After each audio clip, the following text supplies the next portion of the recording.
El Tratado Antártico y otros acuerdos relacionados, colectivamente denominados como Sistema del Tratado Antártico, actualizan las relaciones internacionales con respecto a la Antártida. Para los propósitos del Tratado Antártico, la Antártida es definida como todas las tierras y barreras de hielo, ubicadas al sur de la latitud 60 grados sur, sin afectar derechos sobre el alta mar allí existente. El tratado fue firmado en 1959 y entró en vigor el 23 de junio de 1961. Los firmantes originales fueron Argentina, Australia, Bélgica, Chile, Estados Unidos, Francia, Japón, Noruega, Nueva Zelanda, el Reino Unido, Sudáfrica y la Unión Soviética. Pero el tratado dejó la puerta abierta a cualquier miembro de la Organización de las Naciones Unidas u otro estado invitado por la totalidad de los signatarios consultivos. Artículo 1. La Antártida se utilizará exclusivamente para fines pacíficos. Se prohíbe, entre otras, toda medida de carácter militar, tal como el establecimiento de bases y fortificaciones militares, la realización de maniobras militares, así como los ensayos de toda clase de armas. El fin pacífico que ellos manejan parece estar por fuera de lo que casi todos consideramos como un real fin pacífico, o al menos de apariencia exterior, ya que los gobiernos de países que integran dicho tratado siguieron creando centenares de diferentes conflictos y guerras en todo el mundo desde 1959 a la fecha de hoy. Y no parecen estar realmente preocupados por esto, sino todo lo contrario. Además de haber llevado a cabo allí cientos de miles de expediciones militares, pruebas militares de todo tipo y muchas de estas ultra secretas para la época, incluyendo la famosa Operación High Jump liderada por el contraalmirante Richard Byrd, con aproximadamente 5.000 soldados entre tecnología y armas militares de todo tipo, entre 1946 y 1947. La Operación Tabarin también fue una expedición netamente militar y así un sinfín de otras expediciones que podríamos nombrar. También su gran preocupación por la zona de paz y de crecimiento y desarrollo exclusivo científico, todo sea por la ciencia, ¿verdad?, que tenían estos gobiernos de estos grandes países que firmaron dicho tratado, como por ejemplo Estados Unidos, quien llevaría adelante la famosa Guerra de Vietnam entre 1955 y 1975. Dicho conflicto estaba latente aún cuando se firmó el tratado. Luego enviaría tropas en 1964. Al parecer, esta paz y el desarrollo científico tiene exclusividad dependiendo de la zona en que se encuentre. También tenemos la invasión de Bahía de Cochinos en Cuba, llevada a cabo por tropas de cubanos exiliados apoyados por el mismo gobierno estadounidense, aquel que llevó adelante el Tratado Antártico en pos de la paz y el medio ambiente. Operación Cóndor en Sudamérica entre 1970 y 1980, en 1982 la conocida Guerra por las Islas Malvinas, donde el Reino Unido tendría gran interés en no perder dichas islas por el acceso que le otorgan estas islas hacia la Antártida.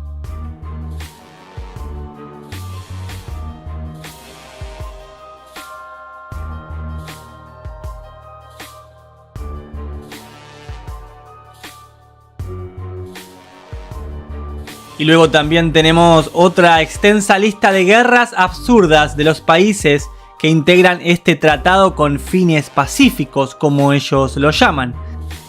Se ve que antes de este tratado e incluso en varias operaciones extrañas durante el mismo Tratado Antártico no estaban tan pendientes de dicha paz y desarrollo científico, ya que tenemos varias noticias que se pueden encontrar como la siguiente. El artículo primero, que se supone que es el más importante de dicho tratado, establece lo siguiente como habíamos comentado anteriormente. Se prohíbe, entre otras, toda medida de carácter militar, tal como el establecimiento de bases y fortificaciones militares, la realización de maniobras militares. ¿Es esto realmente así? Lo curioso es que muchas personas hoy en día aún creen que la presencia militar en la Antártida es nula o simplemente una pequeña minoría de apoyo. Pero cuando vemos imágenes, algunas de las cuales nos dejan ver, y observamos todos los comandos y fuerzas militares que incluso a día de hoy pareciera que llevan a cabo diferentes tipos de maniobras militares bajo las palabras de apoyo logístico. Y estas bases científicas integradas por una gran cantidad de militares, es llamativo la forma en que se llevan a cabo todas estas operaciones y que nos las cuentan como hechos heroicos y que todo es por el cuidado y el descubrimiento de la humanidad hacia el futuro.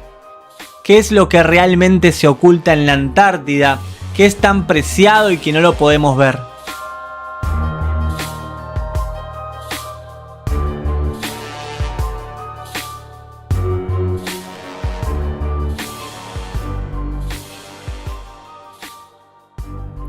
En este video, que no puedo reproducir por problemas de copyright, pero igualmente que voy a dejar el link en la descripción para que todos lo puedan ver, vemos a un piloto de la empresa Aerolíneas Argentinas comentando la famosa ruta de vuelo transpolar que tenía en ese entonces Argentina-Australia, Australia-Argentina, que hoy en día ya no se llevan a cabo.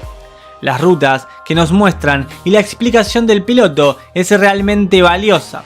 Nos quita cualquier duda respecto a la posibilidad, como dicen, de cruzar la Antártida. Eso es totalmente falso. No existe ninguna ruta hoy que cruce la Antártida en un vuelo comercial. Las rutas de vuelo que podemos ver en esta imagen, el piloto comenta también que no pueden bajo ningún concepto aterrizar en la Antártida, ni siquiera teniendo una emergencia, aunque luego aclara el piloto que tampoco lo tendrían en cuenta porque se vuela muy lejos de allí. Cualquier ruta de vuelo es realmente alejada de la Antártida. Nunca hay contacto con la base McMurdo, por ejemplo. Solamente a veces se contactan para saludar con la base Marambio, una base argentina peninsular. El vuelo transpolar que no pasaba por el Polo Sur. Existían varias rutas predeterminadas por la empresa para ser voladas de acuerdo a la incidencia del viento promedio y de las temperaturas pronosticadas, pero ninguna de ellas pasaba por el Polo Sur. Lo máximo que el avión descendía en el planeta era hasta el paralelo 72 Sur, aunque tampoco era frecuente utilizar esta ruta.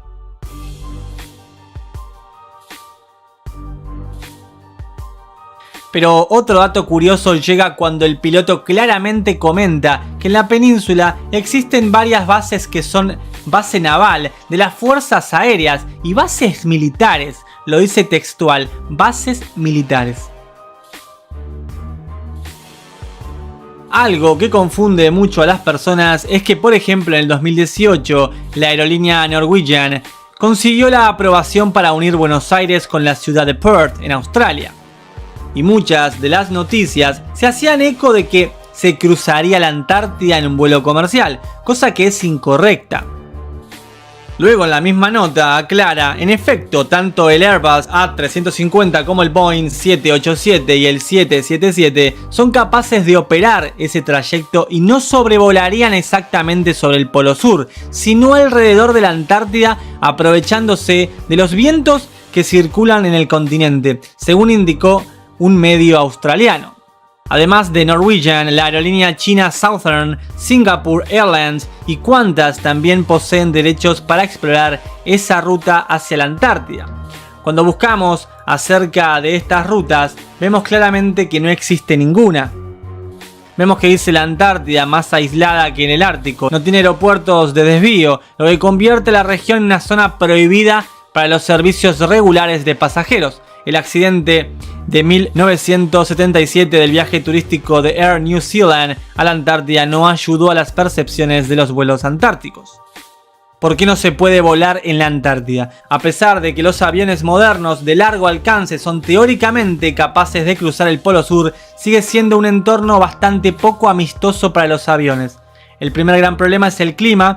Hace frío, incluso a nivel del suelo puede llegar a menos 80 grados centígrados.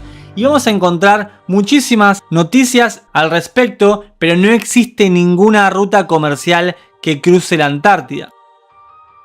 Como comentábamos anteriormente, el vuelo 901 de Air New Zealand fue un vuelo panorámico a la Antártida programado por Air New Zealand, que operó entre 1977 y 1979. El vuelo salía diariamente del Aeropuerto Internacional de Auckland en la mañana y debía pasar unas horas sobrevolando el continente antártico, obviamente por la parte peninsular, hasta llegar a donde estaba el Monte Erebus, que fue donde se accidentó este avión, vuelo 901, y el accidente se conoce como el desastre del Monte Erebus.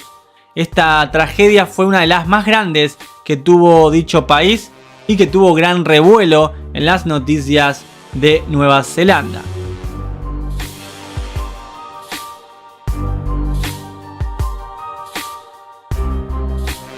Pero si aún tenés dudas si existen o no rutas de vuelos comerciales cruzando la Antártida, te invito a que puedas entrar por ejemplo en la página FlightAware, donde podés ver en tiempo real todos los vuelos que existen en el momento.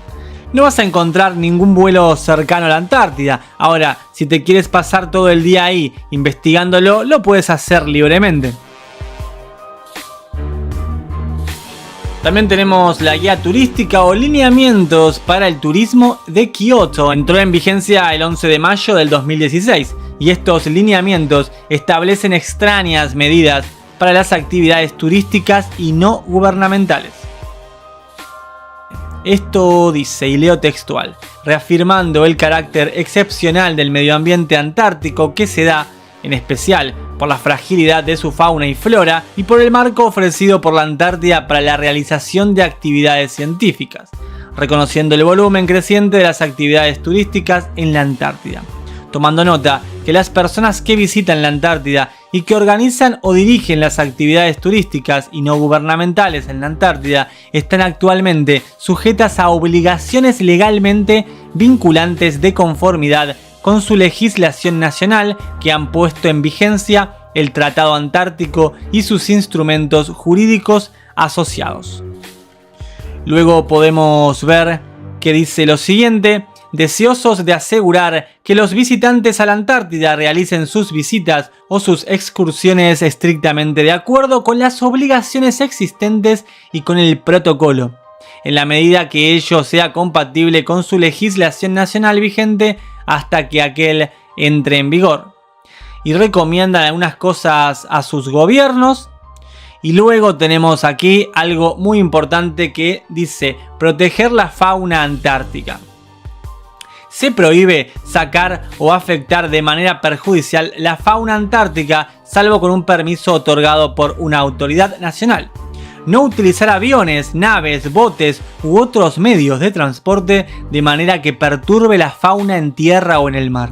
No dar de comer, tocar, manejar, acercarse o sacar fotografías a las aves o focas de manera que les haga modificar su comportamiento. Se requiere cuidado especial durante la época de reproducción o muda de los animales. No dañar las plantas, por ejemplo, al caminar, al conducir un vehículo o al aterrizar en capas de musgos o vertientes de conos de desmoronamiento cubiertos por líquenes. Nunca te caigas en la Antártida si llegas a pisar ahí.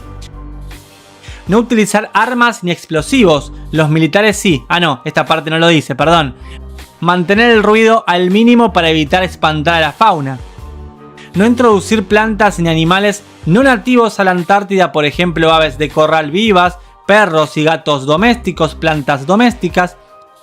Como los gobiernos de estos países se preocupan por este medio ambiente. Como decíamos antes, considerando que 14 años antes se llevaron a cabo los famosos bombardeos de Hiroshima y Nagasaki por parte de un país muy importante que obviamente integra este tratado con fines pacíficos y cuidados del medio ambiente.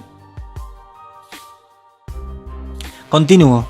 La entrada a ciertas zonas podrá ser prohibida, salvo de acuerdo con un permiso otorgado por la autoridad nacional competente. Aquí dice las actividades dentro y cerca de los sitios y monumentos históricos y de ciertas otras zonas pueden estar sujetas a limitaciones especiales. Estar informado de la ubicación de las zonas que reciben protección especial y de otras limitaciones relativas a la entrada de zonas y las actividades que pueden llevarse a cabo dentro y cerca de ellas. estar preparado para un clima adverso y variable, asegurarse de que su equipo y ropa cumplen con las normas antárticas. Se debe recordar que el medio ambiente de la Antártida es inhóspito, imprevisible y potencialmente peligroso. Nuevamente te recordamos que es mala idea venir, no vengas por favor. Luego aquí dice que no espere contar con un servicio de rescate y no deberán recogerse ni llevarse como recuerdo muestras biológicas ni geológicas ni artefactos artificiales, incluyendo rocas, huesos, huevos, fósiles y parte o contenido de los edificios. Y aquí tenemos algunos puntos sobre pruebas nucleares en la Antártida. Según Stevens, citando a Landin, la base alemana secreta operó hasta fines de la década de 1950, cuando se convirtió en objeto de una prueba nuclear estadounidense en la que se detonaron en secreto 3 bombas a propósito del Año Geofísico Internacional en 1957 y 1958. Ambos, Robert y Farrell, aceptaron la afirmación de Stevens de que el 27 y 30 de agosto y el 6 de septiembre de 1958 se detonaron 3 bombas nucleares sobre la Antártida. Por ejemplo, la operación, o también llamado Proyecto Argus, que fue una serie de pruebas nucleares clandestinas llevadas a cabo por Estados Unidos, es bastante misterioso sobre los puntos claros de donde se llevaron realmente a cabo, pero muchas versiones extraoficiales la posicionan sobre la Antártida. Luego, claramente las voces oficiales salieron a desmentir toda esta relación existente entre pruebas nucleares y la Antártida.